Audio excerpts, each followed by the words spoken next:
और अब खबरें विस्तार से देख लेते हैं मुरादाबाद से खबर, जहां पर एआईएमआईएम के प्रदेश अध्यक्ष शौकत अली का भड़काऊ बयान सामने आया है।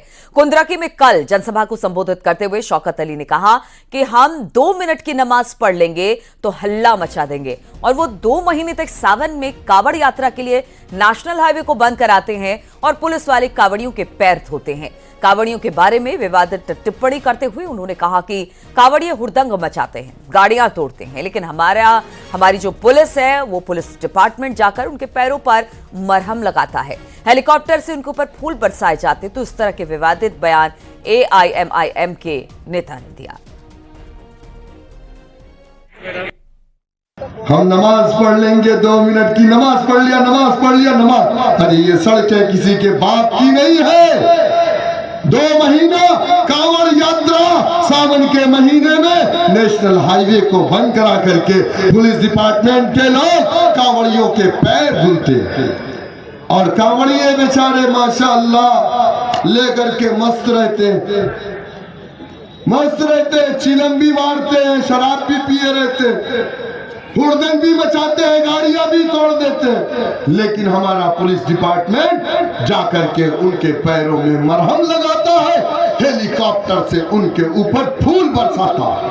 और हम नमाज पढ़ लिए, 2 मिनट की नमाज पढ़ लिया। और इसी पर बातचीत करने के लिए विशाल सक्सेना फोन लाइन पर हमारे साथ जुड़ गए हैं। विशाल, इस तरह की बात बहुत बार कही गई है, चाहे वो हिंदू धर्मात्माओं पर हो, हिंदू धर्म पर हो, सनातन धर्म पर हो, और इस बार तो कावड़ियों को ही निशाना बनाया गया है एआईएमआईएम नेता की तरफ से।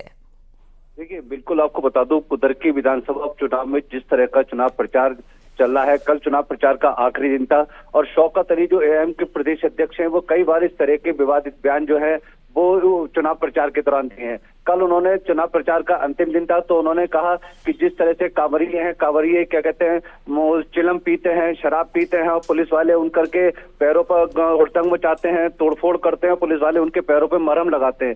तो जिस तरह के उन्होंने कांवड़ियों को लेकर विवादित बयान दिया है, साथ ही उन्होंने कहा कि जो सड़कें किसी के बाप की नहीं है, मोदी हो, सीएम योगी हो या अमित शाह हो, जितना हिंदुस्तान उनका है उतना ओवैसी का भी है।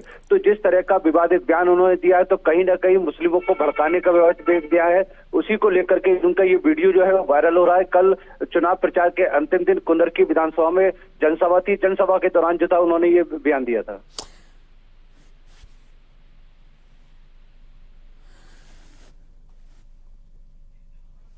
और इस वक्त हमारे साथ दिनेश शर्मा जी जुड़ गए हैं, राज्यसभा सांसद हैं।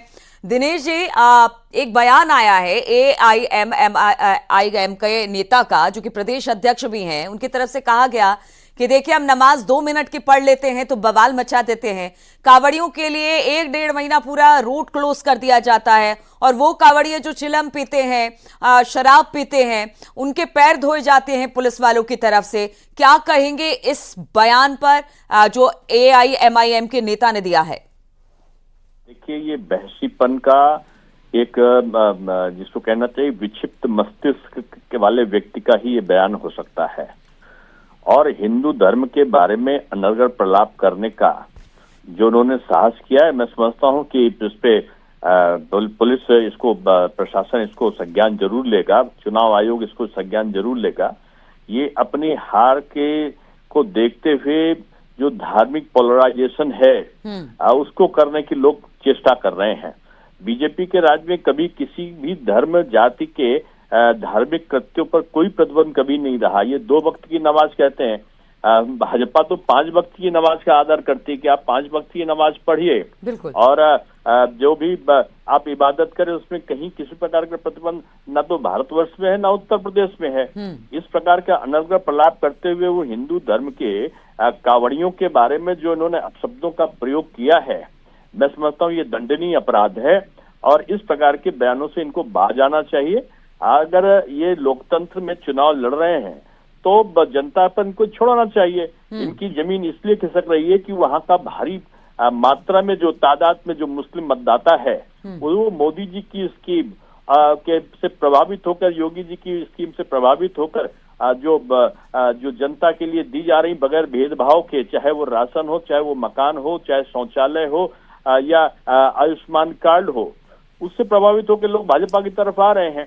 ये मुस्लिम वर्ग को बंधक बनाकर रखना चाहते हैं और मैं समझता हूं ऐसे लोग समाज को तोड़ने वाले लोग हैं और जनता को भी, खासतौर से मैं अल्पसंख्यक समुदाय को कहूंगा, ऐसे लोगों का बहिष्कार करना चाहिए।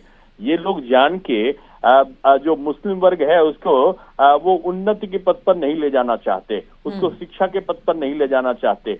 ये चाहते हैं कि वो बगैर पढ़ा लिखा उन्हीं के जो उन्मादी नारे हैं उन्हीं के सहारे वो अपने वोट को मतदान करता रहे। मैं समझता हूं कि अब की यहाँ पर रामपुर और आजमगढ़ की पुनरावृत्ति जरूर होगी और जो चुनाव है वो निष्पक्ष हो, इसके लिए सरकार प्रयत्नशील रहती है। लेकिन चुनाव के समय इस प्रकार के बयान मैं समझता हूं चुनाव आयोग इसको जरूर संज्ञान लेगा। चलिए, बहुत बहुत शुक्रिया दिनेश शर्मा जी, आपने हमारे से बातचीत की और बातचीत कर ये बताया कि किस तरह से धर्म के नाम पर, जाति के नाम पर इस तरह के बयान दिए जाते हैं जो बहुत ही निंदनीय है।